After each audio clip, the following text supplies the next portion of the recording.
The Billionaire's Deception, Complete Story. Part 1, When Lies Feel Like Love. The Humiliation. The marble floor of Sterling Hotel felt cold beneath Maya Chen's knees. She didn't remember falling, just the ringing in her ears and the sharp sting of humiliation burning through her chest like acid. "You're fired." 2 words. That's all it took for her world to shatter. Adrian Kane stood above her, his 6-foot frame casting a shadow that seemed to swallow all the light in the grand lobby. His charcoal suit was perfect, his dark hair styled with careless precision, and his gray eyes held absolutely nothing, no mercy, no recognition, not even basic human kindness. Around them, hotel staff froze mid-step. Guests whispered behind manicured hands. Someone's phone was definitely recording. "Mr. Kane, please," Maya's voice cracked. She hated the desperation in it, hated that 3 years of perfect performance meant nothing. "I just need to explain." "Security." He didn't even look at her anymore. Just gestured with one hand, dismissing her like she was trash to be removed. 2 security guards appeared, gripping her arms with practiced efficiency. Maya's mind spun. This morning she'd been the hotel's top event manager. Now she was being dragged out like a criminal because one VIP guest complained about room temperature. One complaint. 3 years of excellence erased. As the guards pulled her toward the exit, Maya's eyes locked with Adrian's for just a moment. She saw it then, the complete absence of empathy. He wasn't just cold. He was empty. A beautiful shell with nothing inside but ambition and money. "I hope you remember this," she whispered, too quiet for anyone else to hear. "I hope you remember my face." Something flickered across his expression. Annoyance, maybe. Then he turned away, already forgetting her. The autumn air hit her face as they threw her onto the sidewalk. Her belongings followed, a cardboard box with 3 years of her life. Photos, awards, a coffee mug that said "World's Best Planner." Maya sat there on the cold concrete, watching people walk past without seeing her. Invisible. Worthless. That's when she remembered. Adrian Kane. That name had haunted her family for 5 years. The hidden truth. Maya's hand shook as she unlocked her apartment door. The box of belongings felt heavier with each step. She dropped it by the entrance, not caring when the contents spilled across the floor. Her studio apartment was small, cramped, nothing like the luxury she'd managed at Sterling Hotel. But it was hers. Paid for with money she'd earned after her father lost everything. She pulled out the folder from her desk drawer. The one she'd kept hidden for years, unable to throw away but too painful to look at. Inside were newspaper clippings, legal documents, and one photo of her father, Richard Chen, smiling at the camera, holding the keys to his restaurant. Chen's palace had been his dream. 3 locations across the city, each one thriving, each one filled with love and the smell of her grandmother's recipes. Until Adrian Kane destroyed it all. Maya spread the documents across her bed. The timeline was clear. 5 years ago, her father had signed a partnership deal with Kane Industries. They'd promised investment, expansion, security.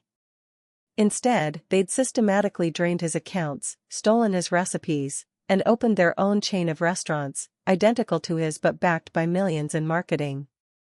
When her father tried to sue, their lawyers buried him.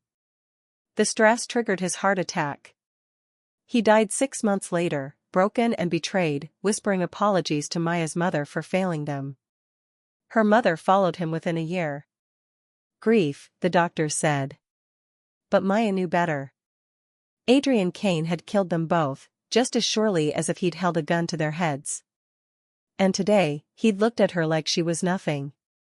Maya's phone buzzed. A news notification: billionaire Adrian Kane named city's most eligible bachelor, again. The photo showed him at some charity event, surrounded by beautiful people, his smile practiced and perfect. The article praised his business genius, his philanthropy, his mysterious personal life. Mysterious. That was one word for it. Maya stared at the photo until her vision blurred. Then she picked up her laptop and started researching. The transformation. 3 months later, Maya stood in front of a full-length mirror and barely recognized herself. The mousy brown hair was gone, replaced by rich chocolate waves that fell to her waist. Colored contacts turned her dark eyes to striking hazel. The cheap clothes she'd worn for years had been replaced by a single designer dress that cost more than her monthly rent. Isabella Ross stared back at her from the mirror. Confident. Wealthy. Untouchable. The transformation had taken every penny of her savings plus money borrowed from her cousin in Hong Kong. But it was worth it. Isabella Ross had a complete identity, fake but perfect.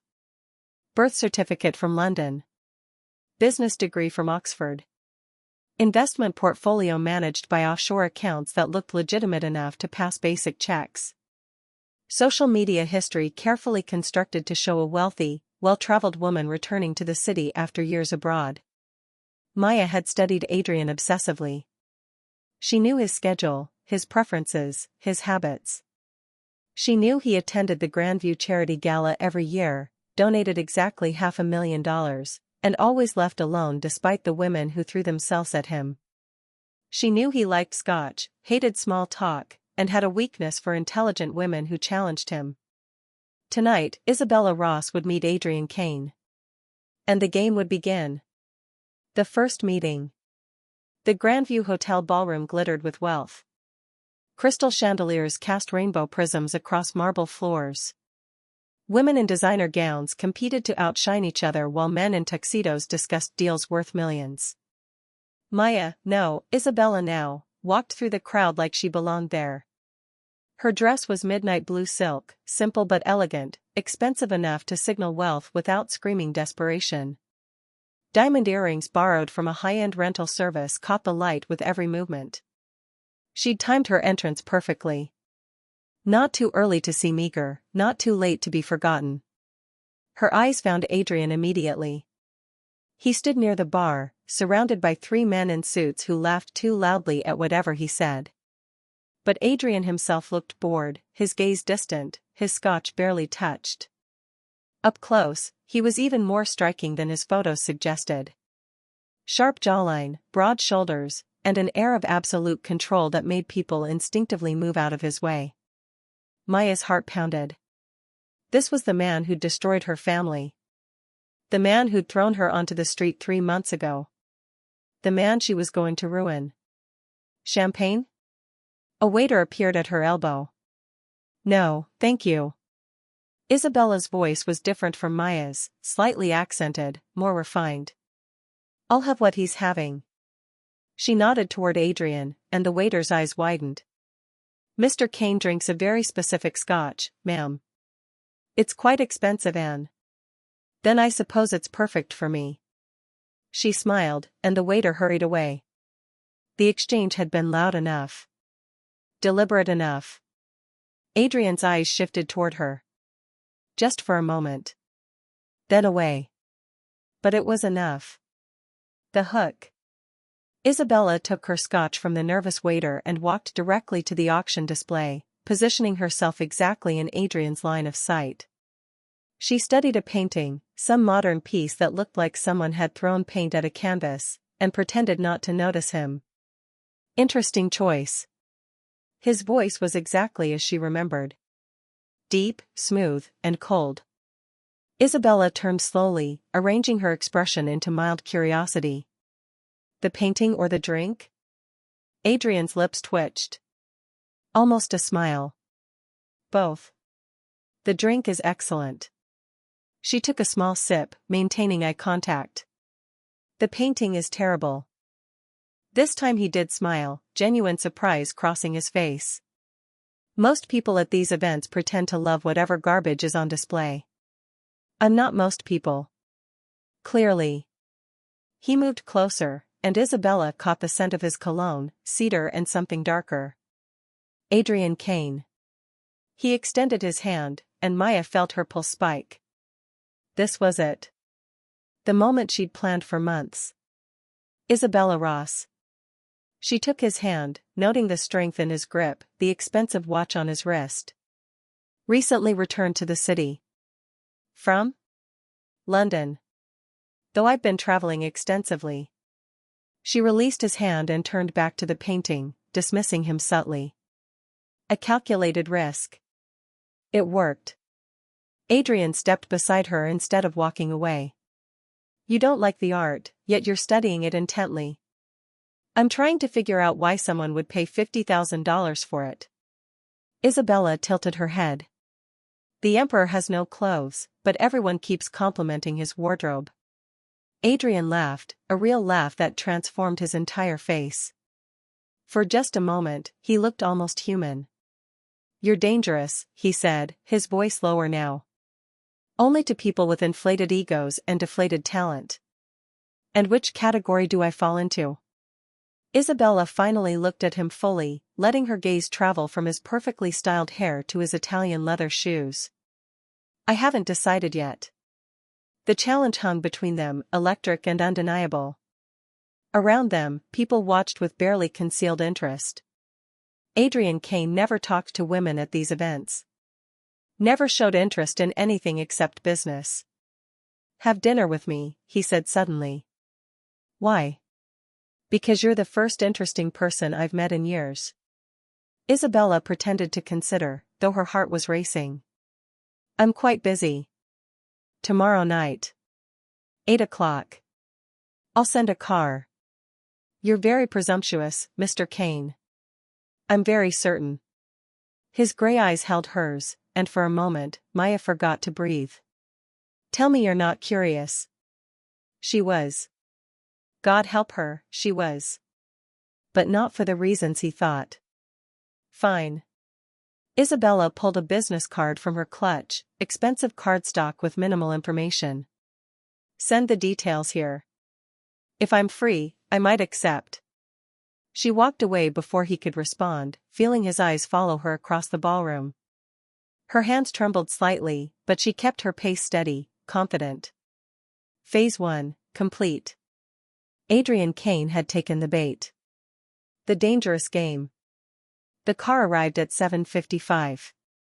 Not a regular car, a black Mercedes with a driver in a crisp suit who opened the door and addressed her as Miss Ross without checking her name.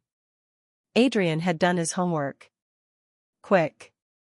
The restaurant was exclusive, the kind that didn't have prices on the menu because if you needed to ask, you couldn't afford it. Adrian waited at a private table near the window, the city lights sprawling behind him like a kingdom he ruled. He stood when she approached. Good manners, at least. You came. You seemed confident I would. Isabella sat without waiting for him to pull out her chair.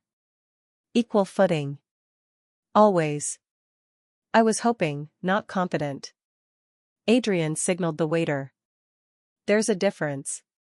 Dinner was a dance. Adrian asked questions, probing but not invasive. Where had she studied? What brought her back to the city? What did she do? Isabella answered with the story she'd memorized. Investment consulting. Family money. Bored with London's social scene. Why this city? Adrian asked, his scotch half finished.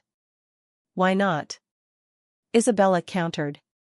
It's vibrant, growing, full of opportunities. It's also ruthless. People here will smile while stabbing you in the back. Then I should fit right in. Another genuine smile from him. You're not what I expected. What did you expect? Someone easier to read. Adrian leaned forward slightly. You're careful. Everything you say is measured. It makes me wonder what you're hiding. Maya's heart skipped, but Isabella's expression remained neutral. Everyone hides something, Mr. Kane. The question is whether it's interesting enough to be worth discovering. And is yours? You'll have to earn that information. The challenge sparked something in his eyes. Interest. Intrigue. Maybe something more dangerous. They talked for 2 hours. Business, mostly. Adrian discussed his empire with the passion of someone who'd built everything from nothing. He mentioned his hotels, his restaurants, his real estate holdings. He mentioned Chen's Palace, his restaurant chain. Maya's blood turned cold, but Isabella smiled. I've heard of it. Excellent food. The best. Pride colored his voice. We acquired the concept 5 years ago. It's been extremely profitable. Acquired. Like her father's life work was just a business transaction. Maya wanted to throw her wine in his face. Wanted to scream the truth. Instead, Isabella touched his hand lightly. You built something impressive. The contact sent electricity through both of them. Adrian's eyes darkened, and his hand turned to capture hers. Have dinner with me again, he said. Already? Tomorrow. And the day after. And every day until you stop saying yes. It was too much, too fast. But Maya saw the opening. Saw how easily he was falling. Persistent, Isabella murmured. Determined. His thumb brushed her knuckles. I don't meet women like you often. Women who aren't impressed by your money. Women who aren't impressed by anything. Adrian's voice dropped lower. It's refreshing. And terrifying. Maya felt something twist in her chest. Something that felt dangerously like guilt. But then she remembered her father's face. Her mother's tears. Her own humiliation on the Sterling Hotel sidewalk. One more dinner, Isabella agreed. But you have to tell me something real. Real? Everyone at these events talks about success and money and power. She pulled her hand back slowly. Tell me something true. Something that matters. Adrian stared at her for a long moment. Then, I'm lonely. The words hung between them, raw and unexpected. The hotels, the money, the success, it's all real. But it's also empty. He looked away, jaw tight. Every person who talks to me wants something. A job, an investment, a connection. No one just sees me. Maya's chest tightened. This wasn't supposed to happen. He wasn't supposed to be human. Maybe you're looking in the wrong places, Isabella said softly. Maybe I am. Adrian's eyes returned to hers, intense and searching. Or maybe I just found the right one. The check arrived. Adrian paid without looking at it. In the car, he held her hand. At her apartment building, a much nicer one now, rented specifically for Isabella's identity, he walked her to the door. Thank you for tonight, he said. It was. Maya searched for words. Unexpected. Good unexpected? I haven't decided yet. Adrian smiled, and it transformed his whole face. Made him look younger, almost vulnerable. I'm going to change your mind, he promised. Then he kissed her hand, formal, old-fashioned, and walked away. Maya stood in the doorway, watching his car disappear, and realized with dawning horror that her plan was already going wrong. She was supposed to make him fall for her. She wasn't supposed to feel anything back. But when she touched her hand where his lips had been, her heart was racing for all the wrong reasons. Part 2, Between Revenge and Real Feelings. The Seduction. 6 weeks blurred past in a haze of stolen moments and dangerous lies. Adrian pursued Isabella with single-minded intensity. Flowers arrived daily, not generic roses but exotic orchids he somehow knew she loved. Private dinners became weekend trips to his beach house. Late-night phone calls stretched until dawn, their conversations ranging from philosophy to stupid jokes that made them both laugh like teenagers. Maya had never been romanced before. Never experienced what it felt like to be someone's entire focus. It was intoxicating. And terrifying. Tell me something you've never told anyone, Adrian said one night. They were on his penthouse balcony, the city sprawling beneath them like a blanket of stars. Isabella, Maya, sipped her wine, weighing the risk. I lost both my parents young. It was true. Mostly. Adrian's hand found hers. I'm sorry. They were everything to me. Her voice caught, genuine emotion bleeding through. My father especially. He was good. Truly good. The kind of person who believed hard work and honesty mattered. They do matter. Maya laughed, bitter. Do they? Look around, Adrian. Good people die broke while ruthless people live in penthouses. Something dark crossed his face. You think I'm ruthless? I think you're successful. There's usually a cost. Adrian was quiet for a long moment. Then, my father was a drunk who beat my mother and abandoned us when I was 8. We lived in a one-room apartment with water stains on the ceiling and cockroaches in the walls. Maya turned to stare at him. This wasn't in any article, any interview. I swore I'd never be powerless again. Adrian's jaw tightened. So yes, I'm ruthless. Yes, I've made hard choices. But everything I built from nothing. And I don't apologize for surviving. I wasn't asking you to apologize. Weren't you? His eyes met hers, searching. Everyone wants me to feel guilty for winning. Like I should have stayed poor and noble instead of becoming successful and complicated. Maya's throat tightened. This was too real. Too honest. I don't think you're a villain, she heard herself say. I think you're human. That's scarier. Adrian pulled her closer, his arm around her waist. Why scarier? Because humans make mistakes. They hurt people without meaning to. They. She stopped, the truth almost spilling out. They what? They make you care about them. Maya's voice was barely a whisper. Even when you shouldn't. Adrian's lips brushed her temple. Would it be so terrible? Caring about me? Yes. Because you destroyed my family. Because I'm lying to you. Because this was supposed to be revenge, not whatever this was becoming. I'm scared, Maya admitted, and it was the truest thing she'd said in weeks. Of what? That you'll break my heart. Adrian turned her to face him fully, his hands cupping her face with devastating gentleness. Then we're even. Because you're already breaking mine. He kissed her then, slow and deep, and Maya forgot to maintain the fiction. Forgot to be Isabella. Just melted into him, into this moment that was as real as it was wrong. Cracks in the plan. You're falling for him. Maya's cousin Jennifer didn't ask. Just stated it like a fact while they had coffee in a small cafe far from Adrian's world. Don't be ridiculous. Maya. Jennifer leaned forward, her expression serious.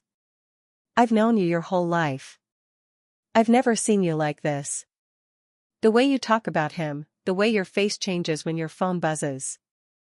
It's part of the plan. Bullshit. Maya flinched. Jennifer never cursed. This was supposed to be simple, Jennifer continued. Make him fall for you, destroy his reputation, walk away.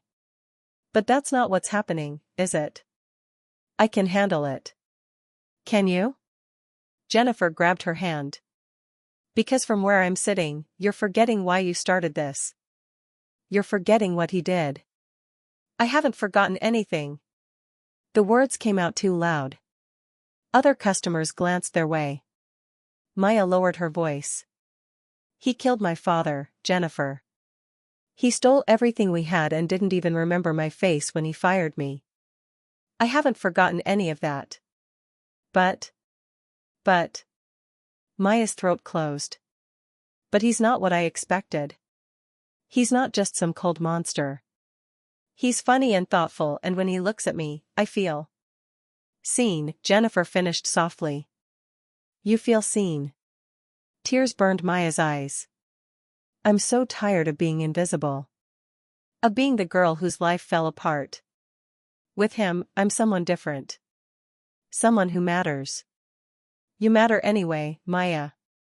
You always have. Not to him. The bitter truth spilled out. 3 months ago, he threw me out of his hotel like garbage. Now he treats Isabella like she's precious. That's the man he really is. Then why do you look miserable? Because Maya was starting to suspect that both versions were real. The ruthless businessman and the lonely man who called her at midnight just to hear her voice. The cold CEO and the person who remembered she hated cilantro and always picked it out of her food. People weren't simple. And Adrian Kane was more complicated than she'd ever imagined. I need to see this through, Maya said finally. Even if it destroys you both? He deserves it. But the words felt hollow now. The business trap. I have a proposal. Isabella, Maya, sat across from Adrian in his office. Floor-to-ceiling windows showed the city from dizzying heights. His desk was minimalist, expensive, everything carefully controlled. Like him. I'm listening. Adrian leaned back in his chair, studying her with those sharp gray eyes. I want to invest in Kane Industries. Specifically, I want to partner on your next hotel acquisition. Adrian's expression didn't change. Why? Because I'm good at what I do. Because I have capital looking for the right opportunity. Because Isabella paused deliberately, mixing business with pleasure could be interesting. Or disastrous. Scared, Mr. Kane? That earned a smile. Of you? Absolutely. Good. Isabella slid a folder across his desk. My proposal. $20 million, 40% stake in the new property. I handle design and operations, you handle acquisition and staffing. Adrian opened the folder, his expression unreadable as he scanned the documents. Maya had spent weeks on this proposal, making it perfect.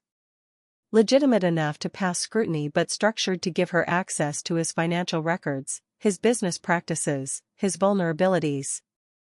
This is solid work, Adrian admitted. I told you I was good. 20 million is a lot of trust. Consider it a leap of faith. Adrian looked up, and something in his expression made Maya's stomach drop. Is that what we're doing? Taking leaps of faith? In business, yes. And personally? Maya's mouth went dry. What do you want me to say? Adrian stood, moving around the desk with predatory grace. He stopped close enough that she had to tilt her head back to meet his eyes. I want you to say this is real, he said quietly. That whatever's happening between us isn't just chemistry or convenience. That when you look at me, you see more than a business opportunity. Maya's heart hammered. This was the moment. She could deepen the hook, make him fall harder, secure everything she needed for his destruction. It's real, she whispered. And God help her, she wasn't entirely sure it was a lie anymore. Adrian kissed her then, urgent and claiming, and Maya kissed back with matching desperation. His hands tangled in her hair, her fingers gripped his shirt, and for a few perfect moments, nothing else existed. Sign the partnership, Adrian murmured against her lips. Move into my penthouse. Stop pretending we can keep this casual. Adrian. I'm in love with you. The words stopped her cold. I know it's fast. I know it's crazy. But Isabella, I haven't felt alive in years until you walked into my life. Maya pulled back, her chest tight. You barely know me. I know enough. I know you're brilliant and funny and you see through all my bullshit. I know you make me want to be better. His thumb brushed her cheek. I know I'd burn down my entire empire if it meant keeping you. The words should have been a victory. Instead, they felt like a knife twisting in her gut. Say something, Adrian pleaded. Maya's voice broke. I need time. Take all the time you need. He kissed her forehead. But know that I'm not going anywhere. You're stuck with me now. Maya left his office in a daze, the signed partnership agreement in her bag and guilt crushing her chest. She'd won. She had access to everything now. His business, his home, his heart. So why did it feel like losing? Hearts breaking rules. The next 3 weeks were paradise and torture intertwined. Maya moved into Adrian's penthouse, telling herself it was strategic. Better access, deeper infiltration. But late at night, wrapped in his arms while he slept peacefully beside her, she had to admit the truth. She was falling for him. Had already fallen, past the point of return. Adrian was different in private. Vulnerable in ways his public image never showed. He had nightmares about his childhood, waking gasping and disoriented until she held him. He cooked surprisingly well, insisting on making her breakfast even though he had staff who could do it. He remembered tiny details, how she took her coffee, what songs made her smile, the way she twisted her hair when she was nervous. "Tell me about your father," he said one morning. They were in bed, tangled in expensive sheets, morning light painting patterns across his chest. Maya tensed. "Why?" "Because you never talk about him beyond saying he was good. And sometimes you get this look, like you're carrying something heavy." She should have deflected. Changed the subject. Instead, the truth spilled out. He had a restaurant. Chan's Palace. Maya watched Adrian's face carefully. It was everything to him. His mother's recipes, his dream, his legacy. Adrian's expression didn't change. No recognition. No guilt. Because he didn't remember. Her father was just another business transaction. Another acquisition forgotten among hundreds. What happened to it? Adrian asked softly. Someone stole it. Maya's voice hardened. A businessman who saw opportunity in a naive immigrant who believed in contracts and trust. He drained my father's accounts, stole his recipes, destroyed his reputation. My father died of a heart attack from the stress. My mother followed 6 months later. Adrian pulled her closer, his arms protective. "I'm so sorry." "Are you?" "Of course." He sounded confused. "Why would you even ask that?" "Because you did it. Because you're the businessman. Because you're the reason I'm alone." But she couldn't say it. Couldn't break this moment that felt so real. "Sometimes I wonder if good people are just destined to lose," Maya whispered instead. "If kindness is actually weakness in disguise." "It's not weakness." Adrian's voice was firm. "Your father sounds like he was strong in ways that matter. The kind of strength that builds families and communities, not just bank accounts." Says the billionaire. Says the man who'd trade it all for what your father had. Adrian kissed her hair. Family. Purpose. Someone to build something meaningful with. Maya's eyes burned. "You have that now. With me." "Do I?" His arms tightened. "Sometimes you look at me like you're waiting for me to disappoint you. Like you're expecting me to become someone terrible. Too close." He was seeing too much.